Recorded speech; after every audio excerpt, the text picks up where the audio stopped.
Hey everybody, and welcome to today's Take Heart. I am having the novel experience of recording this at church, which means I'm not surrounded by all the rubbish that I keep off camera when I'm normally doing this from my garage.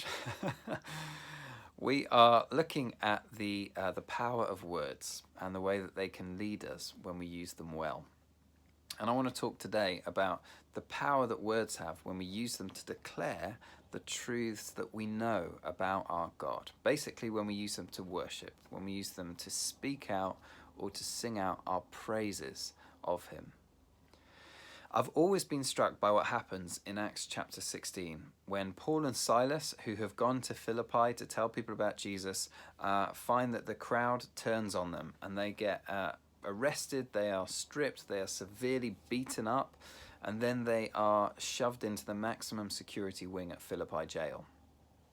When they're in there, this is what we read about their response. About midnight, Paul and Silas were calling Amnesty International. No. About midnight, Paul and Silas were comforting the other prisoners around them. No.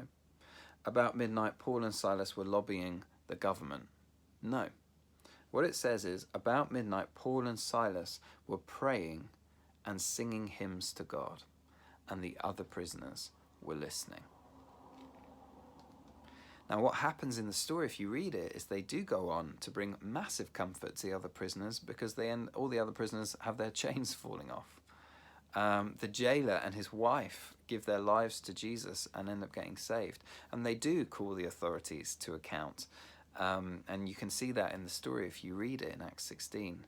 But at this moment, the darkest hour, midnight, what Paul and Silas are doing as a first response is they are praying and they are singing hymns. Now, I just want to focus on the singing hymns bit. There is that we worship God because He's worthy of it. Full stop. At the same time, there is tremendous benefit to spending time in worship for us. And one of the benefits is because as we confess, as we speak out or call out what we know to be true, it's like we're immersing ourselves in the reality of the great story of God and the great wonder of God. Think about it like this. A few months ago, I was chatting to a friend of mine who's in his 50s. I hadn't seen him for a little while. And he told me, he asked me, how's it going with the kids? How's it going having 4 boys? And I remember saying to him, which answer do you want? Because there are 2 I could tell you. Answer A is this: I have never been more exhausted in my entire life. It is relentless. I have poo crusted under my fingernails. I have vomit in my hair. I have saliva on my clothes. I haven't eaten a meal slowly in 4 years. I haven't had a decent night's sleep in 4 years. And you can tell that I'm saying that with some feeling, right? Because I'm being authentic. I'm being real. It's true. That's where I'm at. That's what it's like. Answer B is this: I love it. And, every morning I just can't believe what a privilege and what a joy it is to have these 4 crazy boys running around the house. And it is chaos, but there's just wonderful life in the chaos. And they're like these 4 little nutty puppy dogs that, follow me around and giggle at everything and tell me these jokes that aren't really very funny and don't even make sense, and then they fall about in hysterics and they make little things for me, and I sit on the sofa and they come and crawl all over me and snuggle up, and I've never been more fulfilled. That's also real, and that's also authentic. And I said to him, it's both of these. And he just kind of paused and thought for a minute, and both his kids are older and they've grown up and left home now. And he said, it's funny, when I look back, I only remember the good bits. I forget how hard it is. I only remember the good bits.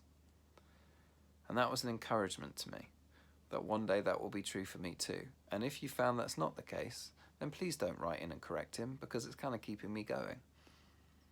But one of the things I think he was saying there is that it's like there are these 2 stories. Both of them are real. And when I give both answers, I'm being honest. But here's the thing: one of those stories will eventually swallow up the other. We live two stories as Jesus' people. One story is, at the moment particularly, it's so hard. And the grind has been going on and on and on.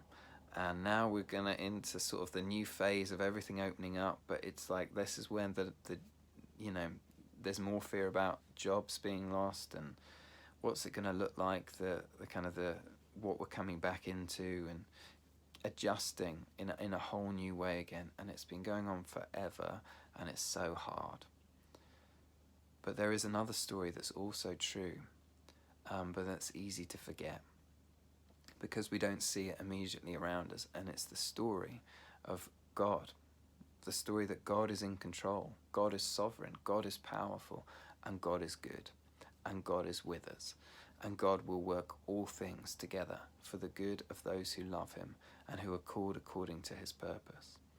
And so what Paul and Silas are doing when they're worshipping God in this moment is they're just worshipping because they're worshipping. But of course what happens is when you sing or declare the praises of God, the wonders of God, we are immersing ourselves in the truth. It's not escapism. It's reminding ourselves once again of the greater reality, of the greater story. And when we do it, we want to be authentic to both. We want to say how we're really doing. The Psalms, I love how honest they are. They're so full of just like, oh my word, this is awful. And why are you letting this happen? And I don't understand. And won't you just destroy my enemies? It's just raw human emotion, so much of it. And yet so many of them, what they go on to do is say, yet I will praise you, but I know I can trust you. One of the things that's really helped me with this is something Mike's reminded me of before. And he said often what we can do is we can say, we can come to church, albeit on live stream at the moment, and we can spend some time kind of like singing or worshipping in our living rooms, and then we have a Zoom coffee afterwards or whatever it is, and we can afterwards find ourselves saying, yeah, God is good, but life is hard. And it's all about switching those around, thinking about where we put the word but. We could say, God is good, but life is hard.